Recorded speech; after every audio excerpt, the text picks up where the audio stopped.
তাহিদ হৃদয়ের batting approach, ১০০-র নিচে strike rate, বাংলাদেশের রান রেটটা মাথায় রাখতে হবে। তাহিদ হৃদয়ের হানিমুন পিরিয়ড কি শেষ হয়ে গেছে?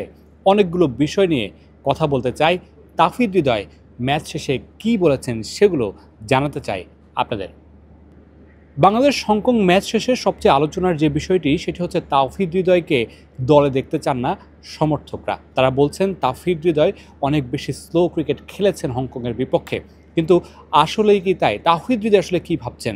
তাওহিদ হৃদয় যেটা বলেছেন যে তিনি চেষ্টা করেছেন বাউন্ডারি খেলার, হিট করার, কিন্তু তার ব্যাটে ঠিকঠাক হচ্ছিল না, তাই তিনি পরিস্থিতি বুঝে পরিস্থিতির আলোকে ব্যাটিংটা করেছেন, সেজন্যই তার এরকম স্লো ব্যাটিং। তবে খুব তাড়াতাড়ি বড় কিছু আসছে সেই বার্তাটাও দিয়ে রেখেছেন এই হার্ড হিটার ব্যাটার। এনশিওর করতে হবে ম্যাচটা যেন হাত থেকে না বেরিয়ে যায়। তো আমাদের প্ল্যান ছিল ওইভাবেই, এক্সিকিউশন ওয়াইজ যদি বলি হয়তো বা আরেকটু আগে শেষ করা যেত। আমি ট্রাই করেছি কয়েকটা, কিন্তু আমার ব্যাট ওইভাবে লাগছিল না। তাওহিদ হৃদয়ের ব্যাটে রান আছে, বেশ কয়েকটা সিরিজ ধরেই তিনি রানে আছেন। স্ট্রাইক রান রেটটা নিয়ে তাকে ভুগতে হচ্ছে বেশ লম্বা সময় ধরে, সেটি নিয়েও কাজ করবেন বলে জানিয়েছেন তাওহিদ হৃদয়।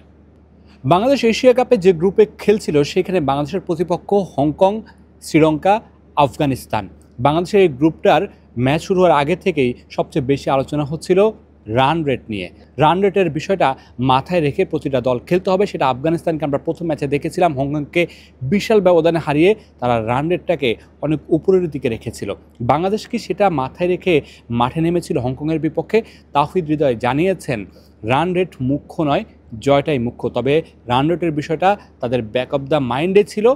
টস জিতে সেজন্য আগে ফিল্ডিং নিয়েছিলেন, হংকংকে অল্প রানের মধ্যে বেঁধে রেখে খুব দ্রুত কীভাবে ম্যাচ শেষ করা যায় সেটাই টিমের প্ল্যান ছিল। তবে সেটা কাজ করেনি। হংকং ভালো ব্যাটিং করেছে, বাংলাদেশকে অনেক বেশি ওভার খেলতে হয়েছে। বাংলাদেশ যদি আরও কয়েকটা ওভার আগে ম্যাচ শেষ করতে পারত তাহলে হয়তো রান রেটটা বাংলাদেশের আরও এগিয়ে যেত। তবে রান রেটের বিষয়টা নিশ্চিতভাবেই বাংলাদেশ দলের মাথায় আছে, তাওহিদ হৃদয় সেটাই জানিয়েছেন, এবং শ্রীলঙ্কার বিপক্ষেও সেটা মাথায় রেখে বাংলাদেশ দল খেলতে নামবে।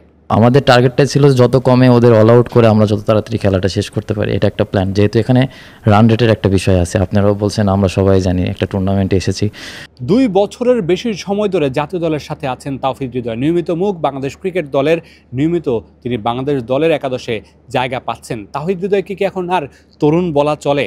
তাওহিদ হৃদয় কি তার সেই হানিমুন পিরিয়ডটা পার করে ফেলেছেন? সংবাদ সম্মেলনে, প্রেস কনফারেন্সে সেই প্রশ্নটাও উড়ে এসেছিল তাওহিদ হৃদয়ের দিকে। তাওহিদ হৃদয় বলেছেন না, তাওহিদ হৃদয় তার হানিমুন পিরিয়ডটা পার করে ফেলেছেন।